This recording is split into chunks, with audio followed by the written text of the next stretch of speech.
Delegate from Richmond City, Delegate Jones.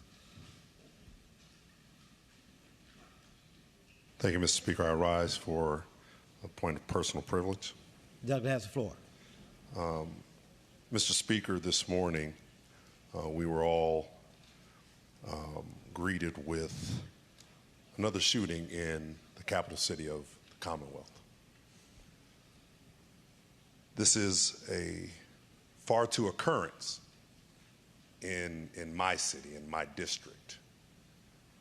We often talk about what's going on back at home. We often talk about how the legislation we pass, how it impacts different corners of our Commonwealth.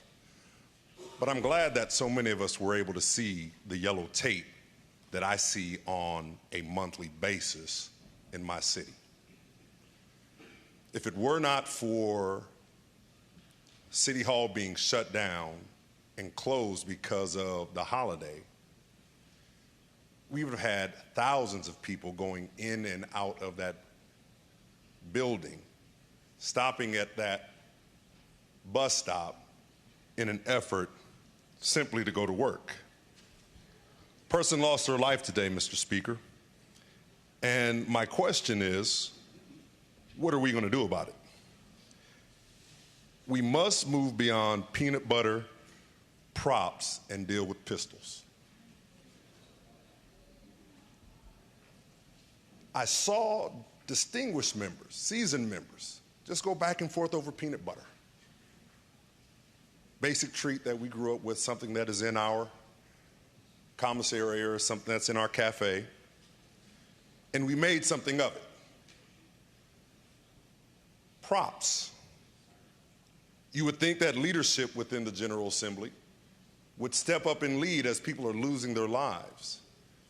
But our Lieutenant Governor would rather use a gun as a prop for a political ad.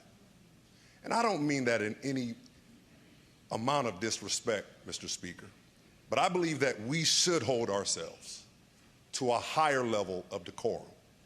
That's something that can take a life and takes lives every single day. 1970s had an issue, I may just hit you in the jaw, and we keep it moving. But today, individuals have access to pistols in which they can solve those issues and those challenges. Colleagues across the aisle, we've heard about the fix for fentanyl. The response, Mr. Speaker, hasn't been, let's put more fentanyl on the streets.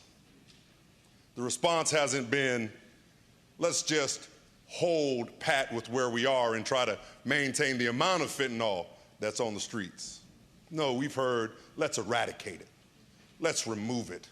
Let's deal with those that sell it on a daily basis. But what about pistols? We know the impact that pistols have. And yeah, I know we'll say that, hey, guns don't kill people, people kill people. They do with guns. They do with guns. And so what's the answer? I believe we have the answer, but it's not doing nothing. We have several measures, Mr. Speaker, that as leaders of the Commonwealth, that we can decide right here, right now, this session, not waiting another year, this session, that we can prevent firearms from being left in unintended vehicles that end up in my neighborhood. Because that's how they get them.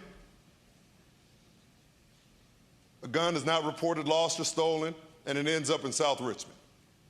And it's going to be used, sir. But that's legislation we can pass, that the governor can pass this session. 5-day waiting period, Mr. Speaker. Have an opportunity to vet an individual before they go out and get a weapon. That we can pass this session. Mr. Speaker, we can prevent weapons being carried into mental hospitals this session. We can eliminate auto sears this session. And Mr. Speaker, we can close the boyfriend loophole this session. Peanut butter melts. Props can be discarded, but pistols take lives. Thank you, Mr. Speaker.